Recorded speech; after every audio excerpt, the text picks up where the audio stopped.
नमस्कार दोस्तों। तो आज का पॉडकास्ट जो है ये मेरा पहला पॉडकास्ट है और हमारे साथ है मिस्टर अंकित कुमार, जो जनवरी के जेईई मेंस एग्ज़ाम में बहुत ही अच्छा स्कोर किए हैं, जिनका मैथ्स में अप्रॉक्स 99 परसेंटाइल आया है और जो बहुत बड़ी बात होती है मैथ्स में लाना। और उनका पूरा जेईई मेंस में 93.7 परसेंटाइल स्कोर आया है।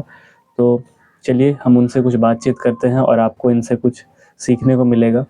हेलो गाइस, अंकित से आप कुछ सवाल पूछ लिया जाए। One day before how you prepare for the exam? हाँ तो one day before exam means आप जितने भी अपने नोट्स आपने बना, आपने जो भी रिवीजन स्ट्रेटेजी अपना रखा है तो उसको आप अच्छी तरीके से पेस मेंटेन कीजिए और कोई नया चीज पढ़ने का कोशिश मत कीजिए, क्योंकि आपने जितना पढ़ा है उस पर कॉन्फिडेंस रखिए कि आपने जितना पढ़ा है उतना ही से सवाल आएगा। एटलीस्ट आप जितना पढ़े, अगर उससे सवाल आता है तो एटलीस्ट आप उसको सही कर पाए। नहीं तो अगर आप ये सोच के जाएंगे कि मैंने ये छोड़ दिया, मैंने ये थर्मो का ये कंसेप्ट छोड़ दिया, मैंने ये केमिकल इक्विलिब्रियम का कंसेप्ट छोड़ दिया, तो डेफिनेटली अगर उससे सवाल आएगा तो आप वो गलत ही करके आएंगे। सो फर्स्ट ऑफ ऑल, आप जितनी भी चीजें आप करके गए हैं पहले उस चीज को आप कॉन्फिडेंस रखिए कि मैंने जितना पढ़ा है वो सटीक पढ़ा है, सही पढ़ा है और जो भी होगा अच्छा होगा। You attempt in examination, your attempting strategy. क्योंकि मैथमेटिक्स बहुत अच्छा था तो मैंने अपना जो भी सीक्वेंस रखा था वो मैथमेटिक्स को रखा था। प्रायोरिटी पहले मैंने मैथमेटिक्स को दिया था। तो वैसे ही बहुत सारे ऐसे लोग हैं जिनका कोई का केमिस्ट्री बहुत आसान होता है, किसी के लिए फिजिक्स बहुत आसान होता है। तो but according to be as per JEE syllabus, JEE preparation, as per JEE questions, तो मैथमेटिक्स बहुत ही टफ आता है। तो मैं सभी स्टूडेंट को ये सजेस्ट करूंगा तो फर्स्ट ऑफ ऑल मैथमेटिक्स करें, क्योंकि बहुत सारे बच्चे ऐसे होते हैं कि अपना 2 घंटा 1.5 घंटा बिकॉज केमिस्ट्री और फिजिक्स को ही देने में लगा देते हैं, ड्यू टू विच मैथमेटिक्स के लिए उनके लिए बहुत ही कम समय बचता है, जो कि पॉसिबल नहीं है। बहुत कम समय के लिए अगर आप चाहेंगे मैथमेटिक्स का 30 क्वेश्चन सॉल्व हो तो it is not practically possible. तो मेरे तरफ से तो यही है कि चाहे कैसे भी बच्चे हो, पहले आप मैथ्स में भी बस सारा हार्ड क्वेश्चन नहीं आता है, बहुत इजी क्वेश्चंस भी आते हैं। तो पहले उन सभी इजी क्वेश्चंस को आप निपटाए, उसके बाद then proceed to the other subject. आपने मैथ्स में कितने क्वेश्चन अटेम्प्ट किए थे? मैंने मैथ्स में करीबन 21 क्वेश्चंस अटेम्प्ट किए थे और उसमें से 20 सही है। 9 क्वेश्चन है, उसे आपने क्यों अटेम्प्ट नहीं किया? 9 क्वेश्चन नहीं आता था, अटेम्प्ट किया बिकॉज टाइम नहीं था उतना। रीजन बीइंग क्योंकि I have to attempt physics as well as chemistry both, क्योंकि तीनों को स्कोर मेंटेन करता है आपका कि आपका क्या परसेंटेज आने वाला है। तो हमारा दूसरा टॉपिक है कि स्टडी रूटीन और इनके टाइम मैनेजमेंट स्ट्रेटजी के बारे में जानते हैं। तो पहला क्वेश्चन इनसे ये है, is there any particular time for your study? No, I think nobody have any particular time for the study. अगर आपको पढ़ाई के लिए बस आपको टाइम निकालना है और आपका इंटरेस्ट होना चाहिए उस चीज को पढ़ने के लिए, and there is no any fixed time कि आप इस टाइम ये करना है, इस टाइम ये करना है, बिकॉज क्या करना है क्या नहीं करना वो आप पे डिपेंड करता है। अगर आपके पास टाइम अच्छा है तो आप डेफिनेटली उस टाइम में आप कर सकते हो। लाइफ को और अपने स्टडी को दोनों एक साथ कैसे मैनेज कर लेते? थिंक आई मस्ट से कि you have to manage your life not to your study. आप अपना स्टडी करते रहिए, उसमें आपका लाइफ मैनेज होएगा। जैसे खाते पीते अपना पढ़ाई करते रहिए। अगर आपके पास टाइम का बहुत बाउंडेशन है, टाइम का लिमिटेशंस है, तो you have to manage your life not to your study. बहुत सारे बच्चे ऐसा सोचते हैं कि अब मेरा दिन पूरा बर्बाद हो गया है, इतना टाइम है उस पर फोकस नहीं करते। हाँ, तो जितना टाइम है उस पर बहुत अच्छी तरीके से फोकस करना है, क्योंकि टाइम सबके पास लिमिटेड है, सबके पास 24 आवर्स है और वो डिपेंड करता है आपके आप कैसे उसको यूटिलाइज कर रहे हैं। जब किसी का अप्रैल का एग्जामिनेशन, हाँ अप्रैल अटेम्प्ट है, वो लोग सोच रहा है कि नहीं मेरा तो जनवरी तक हम कुछ पढ़े नहीं है तो अप्रैल तक मेरा कुछ कैसे हो पाएगा? 2 महीना तो बच्चे कर सकते हैं। हाँ, तो बच्चे आराम से कर सकते हैं, नो एनी इश्यूज। तो अगर आपको कोई हो तो प्लीज कंसल्ट कीजिए हमारे फिजिक्स फैकल्टी से। कोई भी डाउट हो, कोई भी दिक्कत हो तो you must consult our physics tutor guider.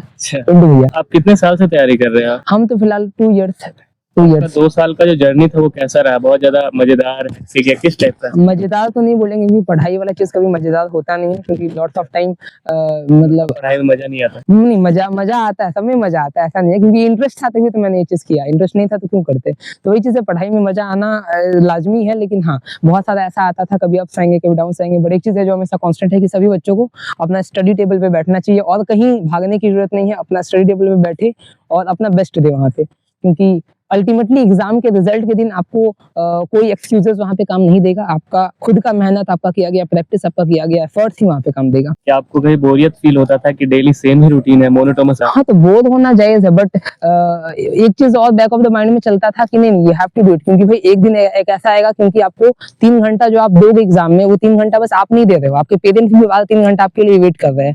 And you are not giving the exam कि बस आप अपना एग्जाम दे रहे हो। आपके पिताजी, आपकी माताजी जो भी आपको सेंटर में लेके गए हैं, वो भी 3 घंटा आपके लिए जस्ट वेट कर रहे कि आपका बेटा 2 साल क्या किया है क्या नहीं किया है।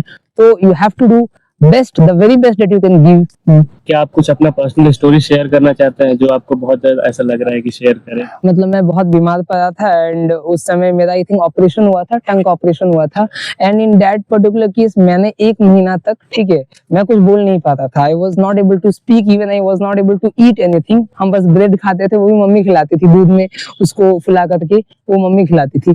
तो वो चीज़ था कि बहुत हेक्टिक टाइम था उस समय, क्लासेस भी बहुत हो रहे थे और मतलब सिलेबस बहुत भाग रहा था। बट एक चीज़ था जो मेरे हाथ में था कि मेरा जो फेवरेट सब्जेक्ट, जैसे कि मेरे पहले भी मैंने आपको इन्फॉर्म किया, मैथमेटिक्स बहुत अच्छा था, तो इसमें ज्यादा बोलना नहीं होता था, तो I used to do mathematics day and night. और बिलीव मी, उस 1 महीने में मैंने अपना मैथमेटिक्स इतना कवर अप कर लिया कि आगे चल के कोई दिक्कत नहीं आया। बाकी सभी जो आगे टाइम था उसमें हम बाकी सभी जो सब्जेक्ट थे उसको हम अच्छे तरीके से दे पाए। तो सबको ये बोलेंगे, सबके लाइफ में बहुत अच्छा, बहुत बार ऐसा ऐसा हेक्टिक टाइम आता है, बट एक चीज इंपॉर्टेंट है, आपको करते रहना है, ठीक है। आपको जो कंसिस्टेंसी है उसको हमेशा मेंटेन रखना है, ताकि आपका जो एफर्ट्स है, जो आप एफर्ट्स लगा रहे हो, वो बाद में जाके कम ना पड़ जाए। चीज़ जो आपको कंसिस्टेंट रखता था? हाँ, कि मुझे अभी भी याद है कि मैं अकेला दोपहर को पढ़ाई कर रहा था घर पे। मेरी मम्मी बहुत बीमार थी एंड आई वाज मतलब वेरी हंग्री, बिकॉज मुझे भूख भी लगा था, मैं पढ़ाई भी कर रहा था। तो उस समय मम्मी का बुखार था, but still she went to the kitchen and she cook food for me. तो आई थॉट कि जब वो बीमार होकर के अपना काम इतने अच्छे से कर रही है, तो even I am having all the luxuries. क्योंकि एक बच्चों के लिए लग्जरी क्या है, उसके मम्मी पापा उसको किताब दे रहे हैं, कॉपी दे रहे हैं, पेन दे रहे हैं, ठीक है, अच्छे से पढ़ाई कर रहे हैं, अच्छा ट्यूटर दे रहे हैं, तो क्या दिक्कत है। तो बस, तो वो एक कंसिस्टेंसी का मोटिवेशन था कि जब मम्मी पापा इतना बीमार होकर के आपके लिए, क्योंकि जब पिताजी कमाने जाते हैं बाहर, तो ये नहीं पूछते कि बेटा मतलब क्या है क्या नहीं, वो उनको दिन कैसा भी हो, चाहे दिन अप हो चाहे डाउन हो, he used to go to earn some money. तो वो चीज अगर वो अपना अच्छे से काम करते हैं, तो being a student I have to do my best in my work. आप अपने स्टडी शेड्यूल को, और बहुत सारा काम होता होगा, उसको कैसे मैनेज करते थे? मैं वैसा बच्चा नहीं था कि मतलब मस्त सुबह को जल्दी उठना है फिर वैसे पढ़ाई करना, नहीं। मैं अपना नींद अच्छे से लेता था और करीबन 8 बजे करीबन उठता था। फिर 8 बजे के बाद फिर जो भी आपका है अपना फ्रेश होना, उसके बाद अपना पूजा पाठ करना, बिकॉज मैं काफी धार्मिक भी हूँ, ऐसा नहीं है धार्मिक नहीं हूँ, पूजा पाठ करना, ठीक है। उसके बाद मैं पढ़ाई करने के लिए बैठता था। तो पहले मैं वो सब्जेक्ट उठाता था मतलब जिसमें मेरा बहुत अच्छा ग्रिप है, तो आपको भी वही उठाना चाहिए जिसमें आपको बहुत अच्छा ग्रिप है। बिकॉज अगर आपका फर्स्ट डे का स्टार्टिंग ही अगर आपका बहुत अच्छा से होता है, तो आप एंड बहुत अच्छे से कर पाओगे, प्लस आप पूरा दिन बहुत मोटिवेशन से आप पढ़ाई कर पाओगे अच्छे से। तो मैं पहले मैथमेटिक्स लेता था, 4 घंटा अच्छे से मैथमेटिक्स को घिसता था अच्छे से। उसके बाद थोड़ा सा ब्रेक होता था, लंच वंच होता था, उसके बाद वापस से come back to study, physics अपना लेकर के बैठता था, क्योंकि मैथ और फिजिक्स बहुत ज्यादा कनेक्टेड है। तो अगर आप मैथमेटिक्स में बहुत ज्यादा इंडल्ज हो, तो आप फिजिक्स उसके बाद जस्ट स्टार्ट करोगे तो विल फील इट। और ये चीज मेरे से अच्छा भैया बता पाएंगे। तो मैथ्स तो एक टूल है जो फिजिक्स को यूज करने हाँ, यूज करने के, और अगर मैथ्स ठीक नहीं है तो आपको पहले मैथ्स ठीक करना होगा। आ सकते हैं। सही बात। जैसे कि जब पूरा आपका दोपहर हो गया, तो दोपहर को भी मैं ऐसा करता था, मैं स्लॉट्स में बांटता था कि अच्छा ठीक है, पहले 4 आवर्स में मैथ्स पढ़ना, उसके बाद 4 आवर्स फिजिक्स पढ़ना, उसके बाद जो टाइम है मैं बेसिकली शाम को इवनिंग टाइम को देता था केमिस्ट्री पढ़ने के लिए। क्योंकि आई वाज बिलीव कि इवनिंग टाइम में जो चीज मतलब सबका अपना अपना टाइम होगा कि इसमें ये चीज करते हैं, तो वो चीज बहुत लंबे समय तक के लिए रिटेन रहता है आपके माइंड में। तो आप भी वो चीज, अगर आपके लिए हो सकता है सुबह कोई चीज हो सकता है, शाम को कोई चीज हो, लेकिन जिस समय आपको कोई चीज बहुत अच्छे तरीके से रिटेन होता है, आप उस वक्त केमिस्ट्री कीजिए। क्योंकि chemistry is all about your retentivity है, आप कितना चीजों को रिटेन कर पाते हो। What are some effective ways to reward yourself reaching study milestone? हाँ, तो ये बहुत अच्छा क्वेश्चन है कि अपने आप को किस तरीके से पर डे का रिवॉर्ड होता था। एक चीज है, हम बोलेंगे कि हमेशा अल्टीमेट एम मत रखिए कि आपको एक दिन में इतना कर लेना है, इतना नहीं करना है, ठीक है, कि मतलब 1 महीना में आपको ये पूरा निपटा देना है, ऐसा नहीं। आपका जो भी मतलब एम होना चाहिए बहुत छोटा छोटा होना चाहिए। बिकॉज सिंगल स्टेप अगर आप लेके चलेंगे तो आपका फाइनली स्टेप बहुत अच्छा जाएगा। तो उस केस में जो रिवॉर्ड दिया जाता था कि हाँ, थोड़ा सा आप अच्छे तरीके से टीवी देख लो, या फिर मम्मी पापा से आप अच्छे से बात कर लो, कोई दिक्कत नहीं। आप वैसे तो अच्छे से ही बात करना चाहिए, लेकिन हाँ, मम्मी पापा से आप रह करके जो आप नॉर्मल जो घर की बातें होती है वो भी आपको करनी चाहिए। ऐसा नहीं है पूरा डिस्कनेक्ट हो जाओ। आप पढ़ाई अलग चीज है और फैमिली अलग चीज है, but you know how to tackle with both. मतलब आप दोनों को साथ में लेके कैसे चलना है। आपको ऐसा करना है कि आपके पेरेंट्स को भी फील नहीं होना चाहिए कि बच्चा बस अपने लाइफ में बिजी है, हमको छोड़ दिया है, नहीं होना चाहिए। क्योंकि पढ़ाई करने के बाद आप वैसे भी कॉलेज चले जाओगे, तो उसके बाद you will miss this time कि यार मम्मी खाने के लिए बोल रही थी, काश हम मम्मी कहाँ से खा लेते, ठीक है। तो बहुत बार ऐसा होता है। Even I realise it very later in my examination preparation. हम भी पढ़ाई करते रहते थे, मम्मी बोलती थी बेटा खाना खा लो। दोपहर के समय क्या होता था कि I used to study hard in at least 2 o'clock में हम पढ़ते थे। तो उस केस में क्या होता था, मम्मी भी खाना खिलाती थी, तो उस समय दोपहर का लंच टाइम था, तो मम्मी यूज्ड टू ईट, मतलब मेक मी ईट कि अच्छा ठीक है खा लो। और उस समय मैं बहुत बोलता था, तो ये चीज काफी गलत है, which I am not proud of. लेकिन आपको बोलेंगे यस, ये सभी टाइम बहुत याद आएगा जब आप एक बार कॉलेज चले जाओगे। तो so you have to manage the parents की responsibility as well as your study। 2। How do you deal with self-doubt and imposter syndrome when it comes to your JEE preparation? हाँ, if there is any self doubt, I used to consult by my own notes. First of all, used to go through the notes, all the notes and all the concept that has been written in my notes. And then if I don't, if still I don't have a very perfect solutions for my queries, I used to make my doubts clear by our Pintu Bhaiya. Okay, तो आप YouTube से help लेते थे? No, no, rarely not. I am not going to take any help of YouTube. बिल्कुल भी YouTube, because YouTube का one shot जैसा होता है. Because आपने जो चीज बहुत अच्छे तरीके से पढ़ाई किया, ठीक है, अगर आपको वो चीज 1 घंटे में कोई दे रहा है, इट मींस वो उसके लिए बेनिफिटेड है जो कि बहुत अच्छे तरीके से पढ़ाई किया है. और जिस बच्चे को कुछ नहीं पता, अगर वो नील से स्टार्ट कर रहा है, नील मींस जीरो से स्टार्ट कर रहा है, उसके लिए one shot is not good. YouTube is not good. You have to go through the chapters, you have to go through the basic process, जो कि है कि पहले आपको बेसिक्स से पढ़ना होगा, उसके बाद आपको थ्योरीज जाना होगा, उसके बाद क्वेश्चन प्रैक्टिस करनी होगी and so on. How do you wrap your head around your complex concept like electromagnetism and thermodynamics?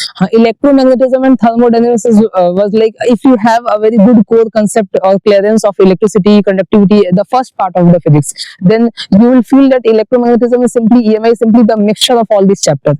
So like जैसे कि आपका क्लास 11th में भी रोटेशन आता है, जो कि पूरे काइनेमेटिक्स का पूरा एकदम क्लबिंग है, मतलब बंच है. तो अगर आपका काइनेमेटिक्स, एनएलएम, वर्क पर एनर्जी, अगर ये सब चीज बहुत अच्छे से क्लियर है, तो आपको रोटेशन में दिक्कत बहुत रेयर आएगा, आपको चीजों को समझने में और फील आएगा. इन सेम वे अगर आपका इलेक्ट्रोमैग्नेटिज्म में अगर आपको दिक्कत है, इट मींस आपका इलेक्ट्रोमैग्नेटिज्म में दिक्कत नहीं है, आपने जो पहले कुछ गंद फैलाया है इलेक्ट्रिसिटी में, करंट इलेक्ट्रिसिटी में.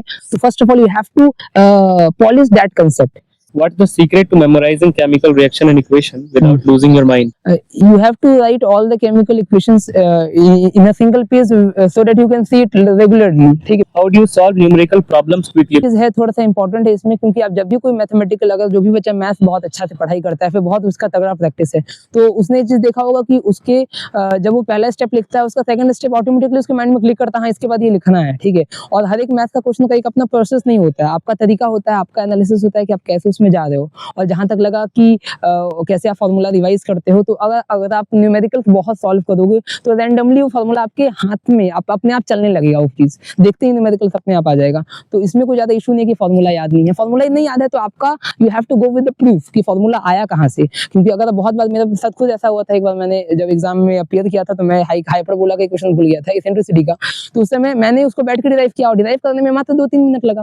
क्योंकि अगर आपका स्पीड अच्छा है, एक्यूरेसी अच्छा है, तो आपको फॉर्मूला याद नहीं है, इट्स नॉट मैटर. आप कितने अच्छे से चीजों को समझो, ये ज्यादा मैटर करता है. और ये भी मैटर करता है कि प्रैक्टिस कितनी. हाँ, प्रैक्टिस कितना है, प्रैक्टिस कितना है. रिमेंबर. हाँ, फॉर्मूला याद रहेगा, सही बात है. और जो बेसिक बात रहा कैलकुलेशन का, तो कैलकुलेशन अच्छा होना चाहिए. और अच्छा कैसे होगा, तो बेसिकली बहुत सारे ऐसे बच्चे होते हैं जिसका, लड़का की बात नहीं कर रहा, मेनली लड़की का तो बात ही नहीं करना है. ठीक है. हम लड़का का बात करते हैं, तो वो लोग का भी कैलकुलेशन बहुत ही कम होता है. रीजन क्योंकि उसके मम्मी पापा घर से बाहर भेजते ही नहीं है. तो अगर आप घर से बाहर जाओगे, अगर आप सामान लेने जाओगे, ठीक है, बाहर जाइए, घूमिए आराम से, मस्त लीजिए, मार्केटिंग कीजिए, देन यू विल हैव कि हाँ भाई बहुत खटाखट कैलकुलेशन हो रहा है. तो कैलकुलेशन फास्ट होने का कोई निंजा टेक्निक नहीं है. आपको करना होगा, आपको बहुत बार मम्मी पापा जैसे पैसा किसी को देना रहता है, तो मम्मी हमको देती है, ठीक है, काउंट करके खटाखट करके दे दो, तो वो चीज आपके पास होनी चाहिए. ठीक है. और ये सारे स्किल्स डेवलप होता है. JEE is not only the preparation of your academics, it's about all your day routine, कि आप किस तरीके से अपने रूटीन में आपने ये रूटीन आप कैसे बिता रहे हो, सिंपल उसके ऊपर डिपेंड करता है ये चीज. मान लो कि आपको कोई प्रिपरेशन करते समय डाउट आता था, हाँ. क्या करते थे आप उस समय? जहां तक रही डाउट का क्लियरिटी की बात, तो पहले तो हम खुद से कोशिश करते थे यस कि मैंने जब डाउट क्रिएट किया तो डेफिनेटली उसका सोल्यूशन भी आ सकता है. और कभी भी ऐसा नहीं कि अगर एक क्वेश्चन नहीं बन रहा तो 3 घंटा उसी को दे दो. अगर नहीं हो पाया, you have to switch to the other question. और जहां तक रही डाउट की बात, तो डाउट मुझे आता था, अगर नहीं हो पाता था तो मैं डायरेक्टली भैया को नंबर था मैं. देखिए एग्जाम के समय क्या होता है, अभी तो 12th का बोर्ड आने वाला है. What's the best way to manage your time during the exam without feeling rushed? Important है इसमें क्या कि बच्चे लोग हड़बड़ाते इसलिए क्योंकि उनके पास सिलेबस बहुत होता है करने के लिए, और टाइम गैप बहुत ही कम होता है. ठीक है. तो अगर आप पढ़ते पढ़ते अगर आप रिवाइज करते हो, तो ये स्ट्रेटेजी बहुत अच्छा होता है कि आपका एक चैप्टर आपका समाप्त हो गया, आपने उसको रिवाइज कर लिया अच्छे से. ठीक है. और एक चीज इंपॉर्टेंट है, जब आपका ट्यूशन में या फिर कहीं भी कोचिंग में अगर आपको कोई और चैप्टर चल रहा है, तो you have to focus on this chapter as well, plus पीछे वाला जो चैप्टर हो चुका आप उसका क्वेश्चन भी निपटाते जाओ. और ऐसा माना जाता है कि जेई अलग है, बोर्ड अलग है. अलग है, मानते जेई टफ है, कोई दिक्कत नहीं, लेकिन जेई में जो कंसेप्ट हम लोग यूज करते हैं, जो भी हम लोग थ्योरीज पढ़ते हैं, इतना पर्याप्त होता है कि आप बोर्ड्स में पूरा अच्छा से उसको एक्सप्लेन करके लिख पाएं। एग्जाम के एक दिन पहले आप कैसे प्रिपेयर करते थे? एग्जाम के एक दिन पहले मेरा रिवीजन रहता था कि जैसे कि अब चूंकि 12th का मैथमेटिक्स या फिर 11th का जो मैथमेटिक्स है वो काफी वास्ट है, कि मतलब जो भी एक चैप्टर खत्म होता था उसका शॉर्ट समरी मैं खुद से बनाता था, एक ही पेज में कोशिश करता था सारा चैप्टर का निचोड़ आ जाए। एग्जाम में जाने के लिए ये इंपॉर्टेंट नहीं है कि आपको क्या आता है क्या नहीं आता है, इंपॉर्टेंट है कि आपसे सवाल बन रहा है कि नहीं बन। कौन कौन सा बुक को हाँ, ये लगता था एच.सी. वर्मा जी का बहुत अच्छा बुक है फिजिक्स का, और क्वेश्चंस के लिए मैंने पाथफाइंडर बहुत बनाई है। और जहां तक बात रही मैथमेटिक्स की, तो मैंने कोई ऐसा मैथमेटिक्स बुक नहीं है जो मैं छोड़ा, मतलब मैंने सबको लगाया, सिंगेज हो या फिर ब्लैक बुक हो, हर एक क्वेश्चन कुछ ना कुछ मैंने वहां पे किया। और मेनली एक चीज इंपॉर्टेंट है कि क्लासेस में जो टीचर आपको करवा रहे हैं, क्योंकि टीचर्स कि आपको सबसे पहले तो बिलीव होना चाहिए कि जो भी टीचर्स आपको पढ़ा रहे हैं, जो भी टीचर्स आपको बता रहे हैं, वो मतलब वो आने वाला है, निश्चित है। You have 110% believe in your teacher, क्योंकि वो अगर टीचर है इट मींस कुछ अच्छा होगा उनमें, तभी वो आपको टीचर है, एंड वो जो बता रहे हैं वो सटीक होगा। इस वजह से you have to follow him और हर ब्लाइंडली, और बिलीव कीजिए कि आपका हो जाएगा। Definitely you must have required guidance, can you elaborate? ठीक है, जल्दी में गाइडेंस बहुत इंपॉर्टेंट है, क्योंकि अल्टीमेटली 2 साल बच्चा अकेले है, पढ़ाई कर रहा है। अगर वो बच्चा स्कूल जा रहा है तब तो कोई दिक्कत नहीं, लेकिन अगर वो स्कूल गोइंग नहीं है, मेन बात लोग यहाँ पे पढ़ते पढ़ते अगर कोई चीज नहीं आ रहा गूगल पे जाते हैं, ठीक है, अब तो चैट जीपीटी आ गया है तो उस पर डायरेक्टली आंसर आ जाता है कोई चीज का, तो ये चीज गलत है। अगर आपको गाइडेंस चाहिए तो एक पर्टिकुलर ट्यूटर होना चाहिए जो कि आपको अच्छे से बैठा के समझाए, और कोशिश कीजिए कि आप एक क्वेश्चन को अलग अलग तरीके से टीचर से भी पूछे, तो टीचर जो है वो उस चीज को रेक्टिफाई करेगा कि हाँ ऐसा ऐसा गलती था। आप अपने फ्री टाइम को कैसे यूज करते थे? तो उस समय पढ़ाई नहीं करते थे, सिंपली क्या बोले, क्योंकि यार इतना अच्छे से पढ़ाई अगर हम कर रहे हैं तो फ्री टाइम को यूज करने के लिए हम बेसिकली गाना सुनते थे, ठीक है, कृष्णा जी का गाना सुनते थे, भगवान जी को याद करते थे उस समय, ठीक है, और कभी कभी अगर हो गया तो अगर मन हो गया तो भोजपुरी गाना भी सुन लेते थे। उससे आपका सारा स्ट्रेस दूर हो जाता है,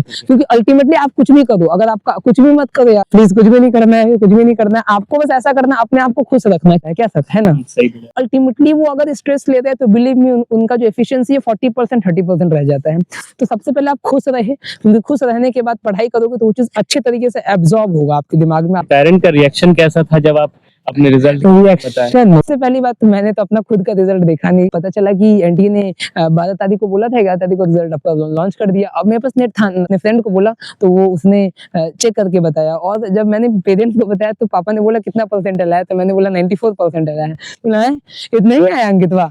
तो the reaction was very mayor, क्योंकि मेरे पिताजी चाहते थे कि बहुत अच्छा है और मैं भी चाहता था बहुत अच्छा है, लेकिन क्या करें, डिपेंड करता है कि आपने क्या किया। लेकिन हाँ, मैंने एक चीज नोटिस किया कि मैंने अपना मैथ्स में बहुत अच्छा किया, and I get 99 percentile in mathematics. Physics में मेरा आया था करीबन 86 परसेंटाइल, और केमिस्ट्री में आया था 84 परसेंटाइल। अप्रैल वाला भी बाकी है? हाँ, अप्रैल वाला बाकी है, तो अप्रैल वाला के लिए बहुत रेडी है। पूछते हैं आपके फिजिकल हेल्थ और मेंटल हेल्थ के बारे में। फिजिकल हेल्थ का मत पूछिए, क्योंकि दिखने से आपको पता चल रहा होगा। You manage stress anxiety during JEE preparation without burning out? चीज होता है कि अगर आप कोई काम कर रहे हो तो आपको पता होता है कि आपको फाइनली क्या मिलेगा, तो कभी कभी आप उस चीज के बारे में सोचते हो तो आपको अपना आप स्ट्रेस दूर हो जाता है कि हाँ आज जो हम कर रहे हैं कल को वर्थ इट होने वाला है, कल तो उसका कुछ ना कुछ रिजल्ट मिलेगा। तो अंकित, आप आने वाले बच्चों को क्या सजेशन देना चाहते हैं? कुछ अपना जो अप्रैल अटेम्प्ट देना चाहते हैं, और उन बच्चों के लिए बताइएगा जो 12th बोर्ड का भी प्रिपरेशन कर रहे हैं और अप्रैल में भी देने वाले हैं, और उन बच्चों के लिए बताइएगा जो कुछ समय के लिए अपना प्रिपरेशन को रोक दिए थे, फिर से डायरेक्ट अप्रैल अटेम्प्ट देने वाले हैं। हाँ, तो ये बात है, क्योंकि देखिए अब चांसेस तो आपके पास है, अप्रैल अटेम्प्ट है, बहुत अच्छा अटेम्प्ट है आपके पास,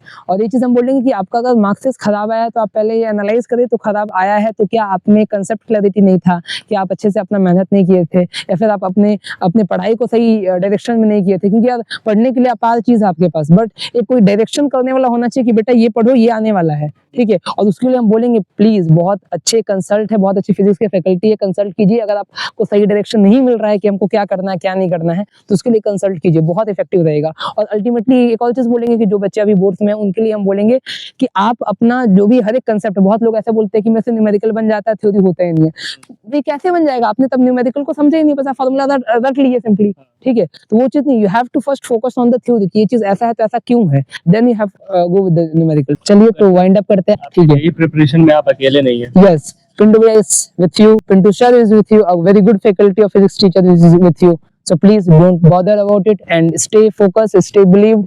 मिलते हैं आप सभी को नेक्स्ट पॉडकास्ट में। Bye bye. टाटा। मिलते हैं आप सभी को एडवांस के बाद।